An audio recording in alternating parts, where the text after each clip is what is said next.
मंच पर हमारे साथ समाजवादी पार्टी के बहुत ही वरिष्ठ नेता, राज्यसभा में सांसद आदरणीय रामलीला सुमन जी, हमारे दोनों गठबंधन के प्रत्याशी जो कांग्रेस के प्रत्याशी हैं फतेहपुर सीकरी के, इंडिया गठबंधन के कांग्रेस पार्टी के प्रत्याशी रामनाथ सिकरवार जी, दूसरे आगरा शहर से समाजवादी पार्टी के इंडिया गठबंधन के प्रत्याशी सुरेश चंद्र करदम जी, मंच पर उपस्थित पूर्व एमएलसी उदयवीर सिंह जी, पूर्व विधायक रंजीत सुमन जी, श्याम कुमार करुणेश जी, हमारी पार्टी के जिलाध्यक्ष जी, कांग्रेस पार्टी के अमित दिवाकर जी, सुमित वैभव, देवेंद्र सिद्धार्थ, आम आदमी पार्टी के अध्यक्ष, पार्टी के हमारे जिलाध्यक्ष श्री कृष्ण वर्मा जी और बड़ी संख्या में हमारे सभी समाजवादी नेता जो मंच पर हैं और इस चुनावी जनसभा में उपस्थित हमारे सभी आदरणीय बुजुर्ग, बड़ी संख्या में नौजवान साथी पत्रकार बंधुओं, मैं आज आगरा के इंडिया गठबंधन के दोनों लोकसभाओं के उपस्थित सभी साथियों का बहुत बहुत धन्यवाद और आभार प्रकट करना चाहता हूं। इस बार जो चुनाव होने जा रहा है, ये विशेष चुनाव हो रहा है और सबसे अच्छा तो ये लग रहा है कि लोकतंत्र का असली चुनाव तो आगरा में दोनों लोकसभाओं में हो रहा है, जहां जनता खुद ही प्रत्याशियों को जिताना चाहती है। शायद ऐसा चुनाव हम लोगों ने पहले कभी नहीं देखा होगा कि जनता सब कुछ भूल करके, अपने बीच की सब दूरियां खत्म करके एक दूसरे का साथ और सहयोग दे रहे हैं। और ऐसा लग रहा है कि जो तीसरे चरण का चुनाव होने जा रहा है, हमारे यहाँ के लोगों को पता लग गया है कि किस तरीके से पहले दूसरे चरण में पश्चिम के लोगों ने इंडिया गठबंधन को जीत दिलाने का काम किया है। मुझे भरोसा है कि यहाँ पर भी तीसरे चरण के चुनाव में इंडिया गठबंधन सबसे अच्छे वोटों से जीत करके जा रहा है। मुझे याद है जब यहाँ पर कांग्रेस पार्टी की यात्रा आई थी आगरा में, मैं अपने सभी नेताओं का और यहाँ पर उपस्थित सभी कार्यकर्ता साथियों का मैं विशेष धन्यवाद इसलिए दूंगा कि जिस समय यात्रा आगरा से होकर के आगे जा रही थी, सबसे ऐतिहासिक स्वागत अगर कांग्रेस पार्टी का यहां पर किसी ने किया था तो समाजवादी और कांग्रेस पार्टी के लोगों ने मिलकर के स्वागत किया था। और उसका परिणाम यह हुआ कि हवा और माहौल इंडिया गठबंधन के पक्ष में बन गया। ये लोग जो विरोधी लोग आ रहे हैं बीजेपी के, बताओ इनके 10 साल के कार्यकाल में क्या किसी के जीवन में कोई बदलाव आया है? ये वही भारतीय जनता पार्टी के लोग हैं जिन्होंने झूठी बातें और वादे झूठे किए। पहले तो किसानों से कहा कि तुम्हारी आय दोगुनी हो जाएगी। हमारे किसान भाई भी होंगे, उनके परिवार से जुड़े लोग भी होंगे। बताइए क्या किसानों की आय दोगुनी हो गई? और ये नौजवान जो बड़ी संख्या में खड़े हैं, इस सरकार ने कहा था कि हर साल 2 करोड़ नौकरी देंगे। ये तो सब बेरोजगार नौजवान खड़े हैं, नौकरी नहीं मिली। ये वही नौजवान हैं जो नौकरी और रोजगार के लिए मौका ढूंढ रहे हैं कि कब उन्हें रोजगार या नौकरी करने का मौका मिलेगा। और बीजेपी की सरकार का कोई भी परीक्षा बिना पेपर लीक के पूरी नहीं हुई। और ये जो पढ़े लिखे नौजवान हैं, जिन्होंने मेहनत की होगी, तैयारी की होगी, जिन्होंने कोचिंग की होगी और कई साल इंतजार किया था परीक्षा का कि उन्हें परीक्षा पास करके नौकरी मिलेगी, लेकिन उत्तर प्रदेश की एक एक परीक्षा लीक हो गया पेपर उसमें। और कोई एक परीक्षा का पेपर लीक नहीं हुआ है, 10 से ज्यादा परीक्षाओं के पेपर लीक हो गए। ये जो सरकार वाले हैं, दूसरों को कह रहे हैं कि उन्हें गीला हो जा रहा है, न जाने क्या क्या बातें कह रहे हैं। ये बताओ, इस सरकार में लीकेज कहां पर है? इस सरकार में लीकेज कहां है जो सब पेपर लीक हो रहे हैं? कहीं तो लीकेज होगा, तभी तो पेपर लीक हो रहे हैं। मैं अपने नौजवानों से कहना चाहता हूं, फार्मूला याद रखना। इस सरकार ने 60 लाख बच्चों का भविष्य छीना है। नौकरियां जिनको नहीं दी पेपर लीक से, 60 लाख बच्चे दुखी हैं, परेशान हैं, उनके भविष्य में अंधकार कर दिया पैदा। अगर 60 लाख बच्चों की परीक्षा नहीं हो पाई और अगर उनके माँ बाप को भी जोड़ दें तो एक घर में 3 वोट इनके खिलाफ हो गए। और अगर 60 लाख का हिसाब लगाएं तो पूरे उत्तर प्रदेश में 1 करोड़ 80 लाख वोट खिलाफ हैं। और यही 1 करोड़ 80 लाख को अगर हम 80 लोकसभाओं से भाग दे दें तो बताओ, हर लोकसभा में 2,25,000 वोट कम हो गया कि नहीं हो गया? कहां से भरपाई करेंगे? कोई रास्ता नहीं है इनके पास। और मैं देख रहा हूं, हमारे एक प्रत्याशी तो फौजी हैं, फौज के लोग भी हमें दिखाई दे रहे हैं। मैं अपने नौजवानों से कहना चाहता हूं, जो तैयारी करते हैं फौज की, जो फौज की तैयारी करके फौज में भर्ती होकर के वर्दी पहन करके सीमा की रक्षा के लिए कसम खाते हैं, मैं उन नौजवानों से कहना चाहता हूं कि समाजवादी पार्टी और इंडिया गठबंधन कभी अग्निवीर जैसी नौकरी को स्वीकार नहीं कर सकता है। जब भी इंडिया गठबंधन की सरकार बनेगी, इस अग्निवीर व्यवस्था को खत्म करने का काम करेंगे।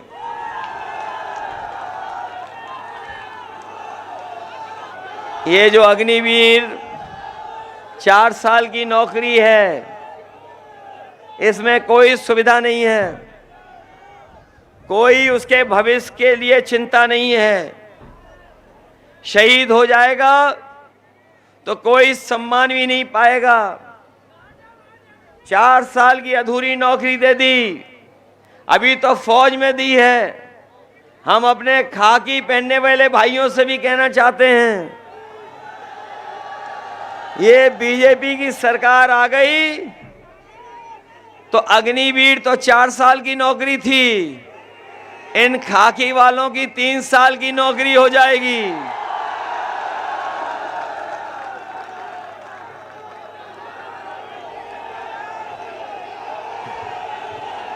इसलिए ये भी आपका साथ देंगे, ये भी साथ देने जा रहे हैं आपका।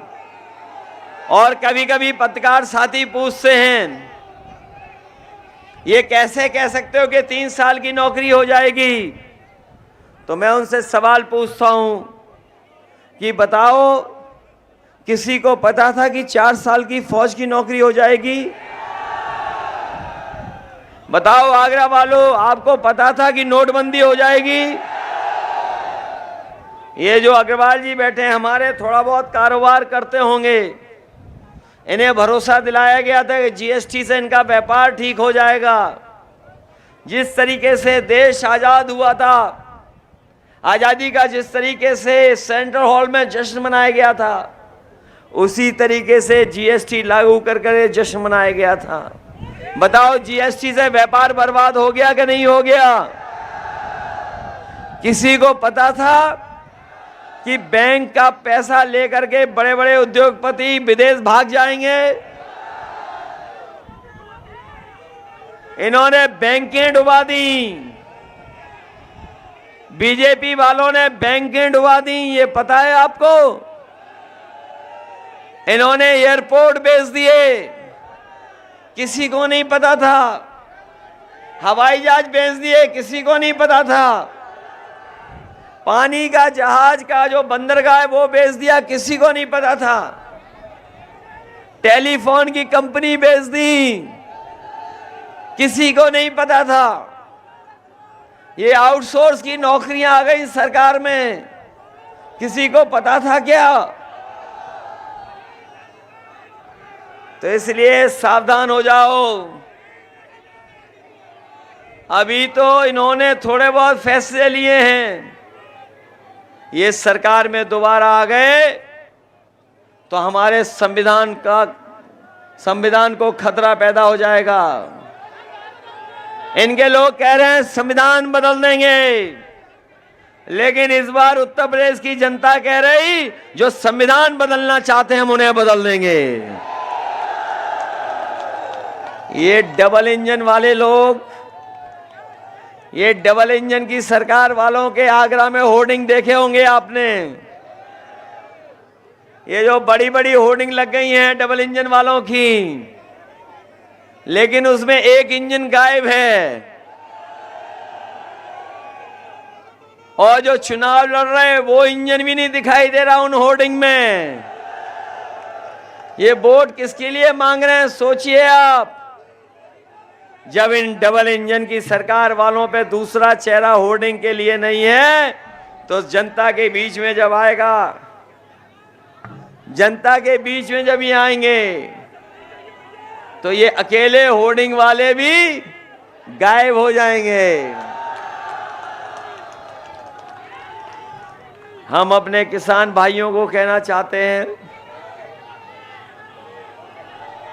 कि समाजवादी और इंडिया गठबंधन सरकार बनाने जा रहा है, आप लोग मदद करें, सहयोग करें। ये जो उद्योगपतियों का कर्ज माफ हुआ है 16 लाख करोड़, ये लगभग 16 लाख करोड़ उद्योगपतियों का कर्ज माफ किया है बीजेपी ने। हम लोगों की सरकार बनेगी तो अपने किसानों का कर्ज माफ होगा, पूरा का पूरा कर्ज माफ होगा। न केवल कर्ज माफ करेंगे बल्कि अपने गरीबों को राशन भी गुणवत्ता के साथ देंगे। जो लोग साथी जानते होंगे राशन जो मिल रहा है वो किसी लायक राशन नहीं है। पिछली बार जब इन्हें वोट चाहिए था तो बताओ रिफाइंड तेल दे रहे थे, चना दे रहे थे, नमक भी दे रहे थे। बताओ अब क्या दे रहे हैं? क्या दे रहे हैं अब? इसलिए समाजवादी पार्टी ने तय किया है जिस तरीके से संपन्न लोग शहर में पैकेट का स्वादिष्ट और पौष्टिक आटा खाते हैं, तो राशन को भी और राशन की गुणवत्ता को भी अच्छा करेंगे और पौष्टिक आटा के साथ साथ डाटा भी फ्री देंगे। और डाटा इसलिए फ्री दे रहे हैं क्योंकि आजकल बिना डाटा के कुछ चल ही नहीं रहा है। आजकल डाटा से ही सब कुछ हो रहा है। जो कुछ जानकारी हासिल करनी है, पढ़ाई लिखाई करनी है, अपना मोबाइल चलाना है, सरकारी जानकारी हासिल करनी हो, अपना फॉर्म भरना हो, ऑनलाइन पढ़ाई करनी हो। याद है आपको जब कोरोना था, जब स्कूल कॉलेज बंद हो गए थे, जो संपन्न लोग थे उनके घर परिवार के बच्चों का साल खराब नहीं हुआ, लेकिन गरीब परिवार के बच्चे जिनके पास साधन नहीं था, जिनके पास कंप्यूटर नहीं था, लैपटॉप नहीं था, अच्छा मोबाइल नहीं था, उनका 1 साल 2 साल चला गया। अभी बिल गेट्स आए थे और प्रधानमंत्री से बात कर रहे थे, कह रहे थे कि हम ये डिजिटल डिवाइड नहीं होने देंगे, ये टेक्नोलॉजी की वजह से जो भेदभाव पैदा हो रहा है अमीर और गरीब के बीच में, ये नहीं होने देंगे। हमें खुशी है समाजवादियों को कि एक समय पर जो हम लोगों ने लैपटॉप गरीबों को दिए थे वो आज भी चल रहे हैं। और अपने नौजवानों गूगल करके चेक कर लेना, हम लोगों ने तो 7 साल पहले दिए थे, लेकिन अमेरिका के कई शहर हैं वो अपने गरीब लोगों को सरकार की तरफ से फ्री लैपटॉप दे रहे हैं। सोचो 7 साल पहले हम लोगों ने दिया था, वो आज काम अमेरिका में हो रहा है। लेकिन इस सरकार ने समाजवादियों से नकल तो की। हमारा लैपटॉप इतना बड़ा था, इनका मोबाइल इतना हो गया। अगर ऑन करने में हम और नेताजी दिखाई देते थे तो इन्होंने जो पेपर लीक करते हैं उनकी अपनी फोटो लगा दी उनमें, और यूं उंगली घिसते रहो, चलता ही नहीं है। बताओ नौजवानों के साथ धोखा हुआ क्या नहीं हुआ? इसलिए हम नौजवानों से कहना चाहते हैं, ये केवल हमारा आपका चुनाव नहीं है, हमारे आपके भविष्य का चुनाव तो है ही है, लेकिन आने वाली पीढ़ी के भविष्य का चुनाव भी है। ये चुनाव ऐसा है कि अगर बीजेपी के लोग जीत गए तो बाबा साहब भीमराव अंबेडकर जी का बनाया हुआ दुनिया का सबसे शानदार संविधान ये बदल देंगे। बताओ इन्हें बदलने दोगे संविधान क्या? इसीलिए मैंने कहा कि 2024 का चुनाव संविधान मंथन का भी है। एक तरफ वो लोग हैं जो संविधान की रक्षा करना चाहते हैं और दूसरी तरफ वो लोग हैं जो संविधान के भक्षक लोग हैं। बताओ संविधान की रक्षा करोगे क्या नहीं करोगे? ये संविधान हमें न्याय दिलाता है, ये संविधान हमारी रक्षा करता है, ये संविधान हमें अधिकार दिलाता है, ये संविधान हमारे लिए संजीवनी है। इसलिए संविधान को हम बदलने किसी कीमत पे नहीं देंगे। जो लोग बदलना चाहेंगे हम उनको बदलने का काम करेंगे। इसलिए हम लोगों ने पीडीए परिवार बड़ा कर दिया। ये घबराए हुए पीडीए परिवार से, इन्हें समझ में नहीं आ रहा कि क्या मुकाबला करेंगे।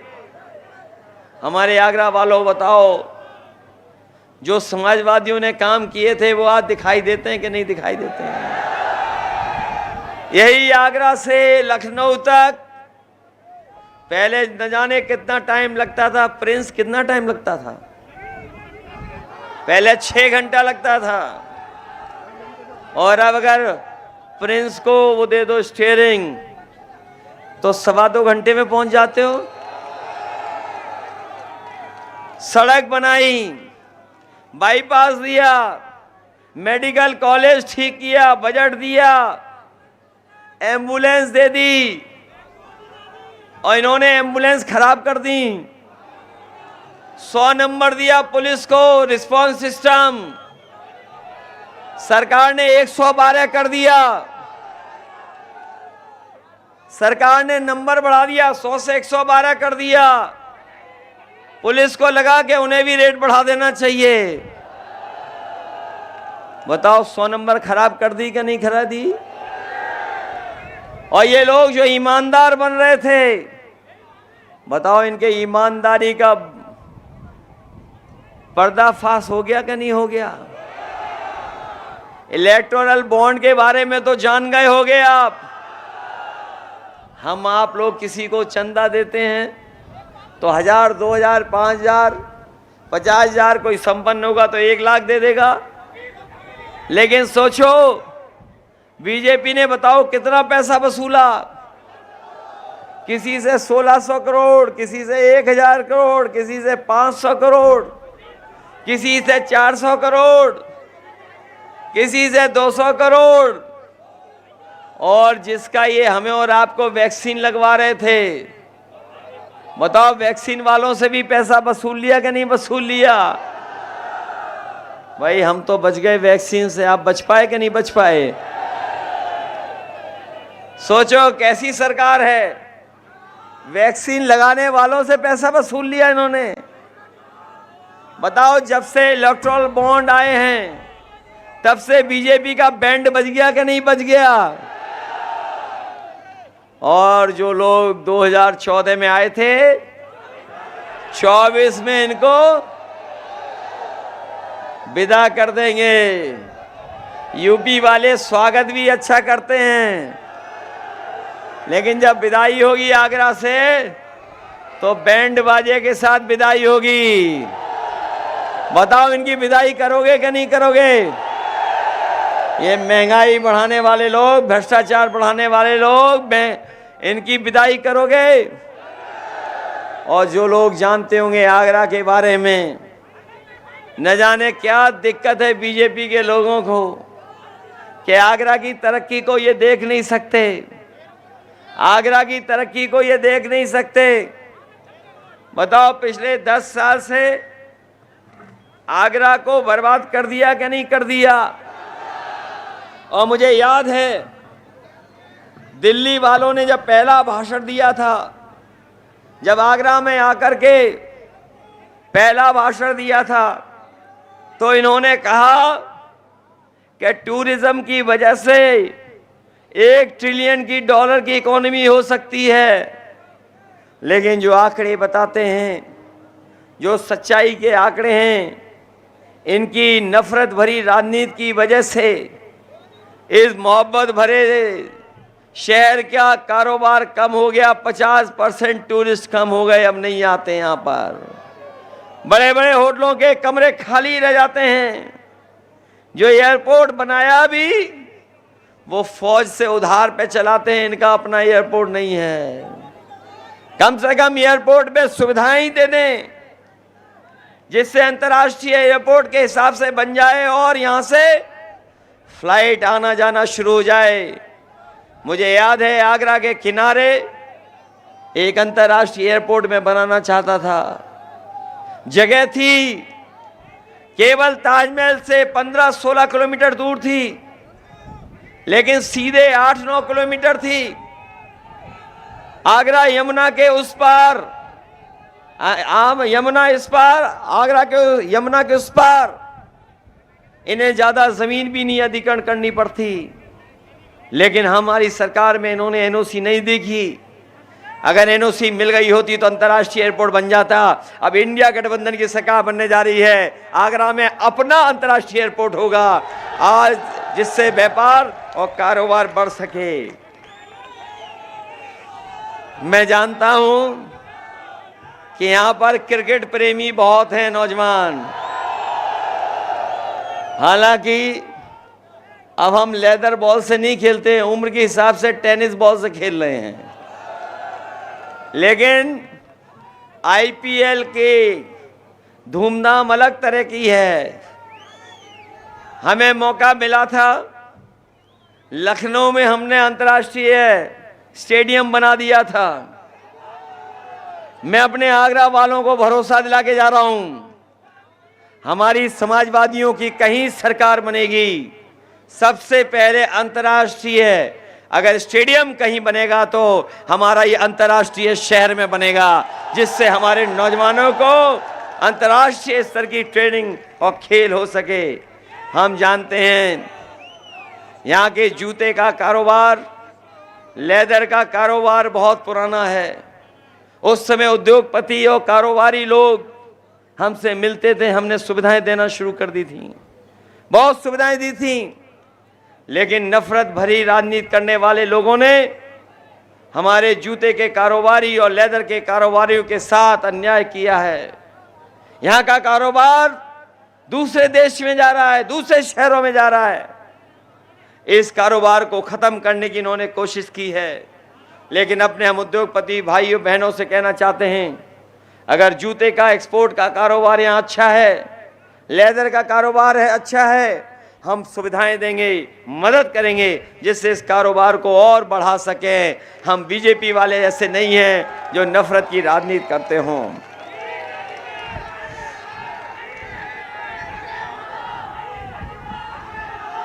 ये बीजेपी वाले बोलते ही कड़वा हैं,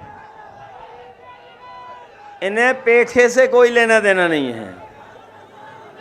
मैं तो कहूंगा कि जब इनकी विदाई हो तो हम लोग चौराहे चौराहे पेठा बांटें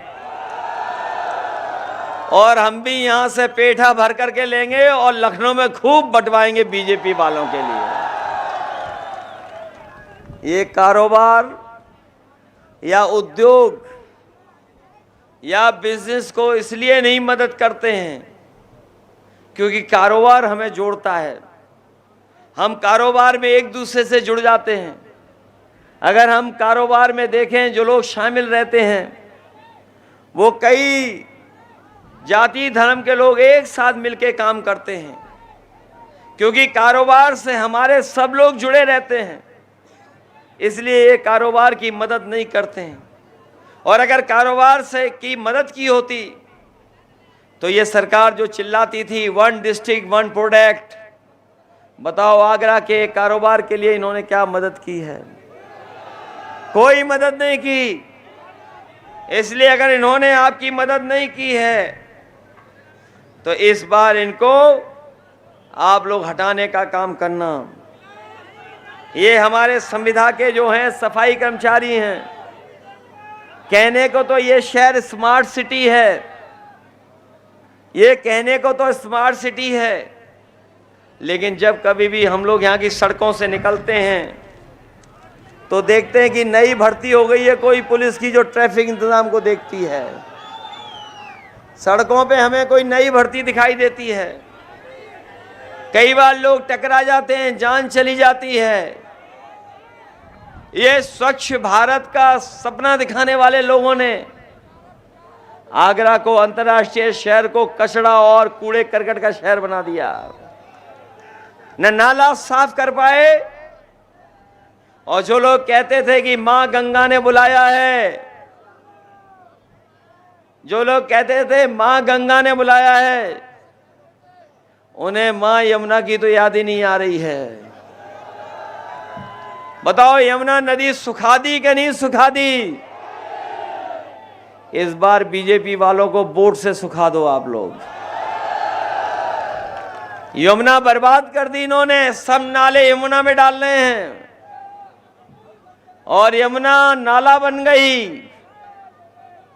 इन्होंने नाले की सफाई नहीं की, लेकिन जितना भी बजट आया उसकी सफाई कर दी, सब लूट लिया इन्होंने। मतलब यमुना के पानी की सफाई का पैसा लूट लिया कि नहीं लूट लिया? ये कूड़ा भरा पड़ा है स्मार्ट सिटी में, बताओ कूड़े सफाई का भी पैसा लूट लिया इन्होंने। इसलिए मदद करो आगरा वालों। ये हमारे फौजी भाई हैं, फतेहपुर सीकरी के लड़ रहे हैं, ये राजनीति में आ गए हैं। समाजवादियों, एक एक समाजवादी इनकी मदद करना, मदद करोगे समाजवादियों? अरे आगरा का तो संदेश दुनिया में जाता है। अपना वोट खराब तो नहीं करोगे दूसरे दलों को दे करके। बाबा साहब का जो संविधान है उसको बचाने के लिए मदद करोगे? अगर आप लोग घर घर जाओगे और घर घर बताओगे बीजेपी की जो लूट है और झूठी भाषा है, तो आपको समर्थन मिलेगा, सहयोग मिलेगा। बोलो, घर घर जाओगे आप लोग, मदद करोगे? अगर आज ही से आप घर घर निकल गए तो रिकॉर्ड मतों से हमारे दोनों साथी जीतेंगे।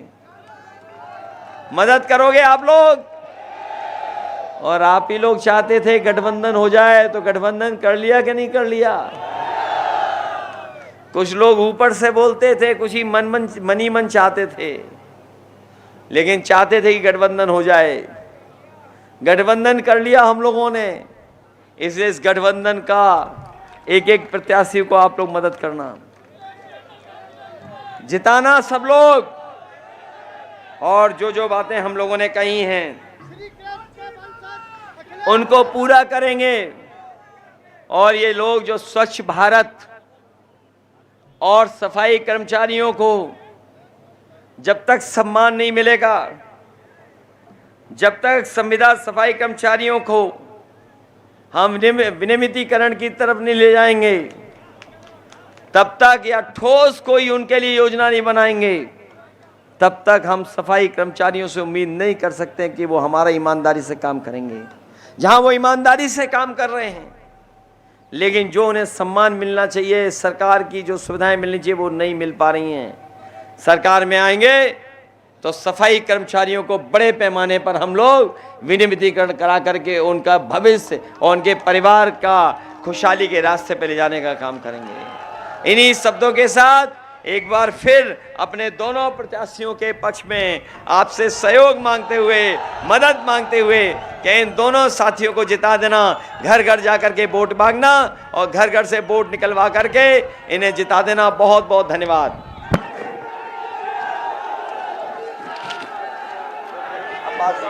सॉरी क्या नाम है? मैं अरे बस बेटा बस आजा, बस। साथ ही साथ मैं शब्बीर अब्बास का बहुत बहुत धन्यवाद देता हूं। उनके तमाम सहयोगी साथी जो आज समाजवादी पार्टी में शामिल हो रहे हैं, न केवल आगरा में बल्कि फिरोजाबाद और आसपास इनके और इनके सहयोगी समर्थक जो मदद करेंगे, हम उनके बहुत बहुत आभारी रहेंगे। बहुत बहुत धन्यवाद।